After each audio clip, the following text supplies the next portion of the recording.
Amos எழுதின புஸ்தகம் 9வது அதிகாரம் 12, 13, 14 ஆகிய 3 வசனங்களையும் வாசிக்க கேட்போம்.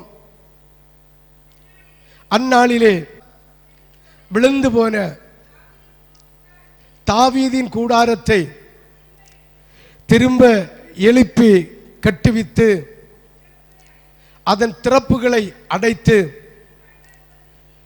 அதில் பழுதாய் போனதை சீர்படுத்தி பூர்வ நாட்களில் இருந்தது போல அதை ஸ்தாபிப்பேன் என்று இதை செய்கிற கர்த்தர் சொல்லுகிறார். ஆண்டவராகிய தேவன் சொல்லுகிற வார்த்தை, ஐயோ, ஒரு காலத்தில் நான் எப்படி இருந்தேன் தெரியுமா? எவ்வளவு மகிமையாக இருந்தேன், எவ்வளவு சரீர பலத்தோடு இருந்தேன், ஆரோக்கியத்தோடு இருந்தேன், ஆசீர்வாதத்தோடு இருந்தேன். இன்று என்னுடைய வாழ்க்கை சிதறடிக்கப்பட்டது போல் இருக்கிறது. விழுந்து தாவீதின் கூடாரம் விழுந்து போன கூடாரத்தை போல் இருக்கிறது. எனக்கு பலனற்று போய்விட்டது.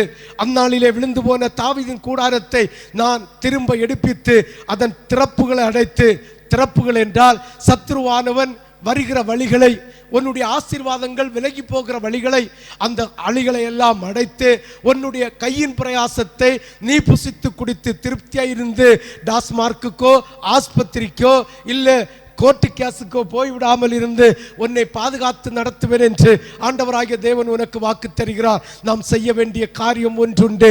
நாம் ஜீவன் உள்ள நாள் வரைக்கும், நாம் ஜீவன் உள்ள நாள் வரைக்கும் கர்த்தருக்கு பயப்படுகிற பயத்தோடு கர்த்தருடைய வார்த்தைக்கு கீழ்ப்படிந்து அவருடைய ஆலயத்திலே முகங்குப்புற விழுந்து கண்ணீரை விட்டு கர்த்தரிடம் விண்ணப்பம் வைப்பாயானால் நிச்சயமாகவே விழுந்து போன தாவீதின் கூடாரத்தை போல் இருக்கிற உன் குடும்பத்தை, உன் வீட்டை, உன் சரீரத்தை எழுப்பி கட்ட வல்லவராகிய நான் இருக்கிறேன் என்று ஆண்டவராகிய தேவன் உனக்கு வாக்கு தருகிறார். அதில் பழுதாய் போனதை சீர்படுத்தி பூர்வ நாட்களில் இருந்தது போல அதை ஸ்திரப்படுத்துவேன் என்று இதை செய்கிற கர்த்தர் சொல்லுகிறார். இதை உனக்கு செய்து தருகிற ஆண்டவராகிய தேவன் சொல்லுகிறார். விசுவாசிக்கிறவர்கள் மட்டும் அப்பாவுக்கு ஒரு அல்லேலூயா சொல்லலாமே.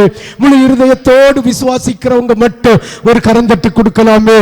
ஆண்டவராகிய தேவத்தை நீ பற்றி பிடிப்பாயானால், ஆண்டவராகிய தேவத்தை நீ கரையும் பிடிப்பாயானால் நிச்சயமாகவே நிச்சயமாகவே கர்த்தர் சொல்லுகிற இந்த வார்த்தையின்படி விழுந்து போய் கிடக்கிறவன் குடும்பத்தை, விழுந்து போய் கிடக்கிறவன் குடும்பத்தை, விழுந்து போய் கிடக்கிறவன் வாழ்க்கையை, பாவத்திலே, அக்கிரமத்திலே, சாபத்திலே, மதுபானத்திலே விழுந்து போய் கிடக்கிற இந்த சூழ்நிலையிலே எப்படி இருந்தாலும் கர்த்தராகிய தேவன் அந்த கூடாரத்தை எழுப்பி கட்ட அவர் வல்லவராய் இருக்கிறார்.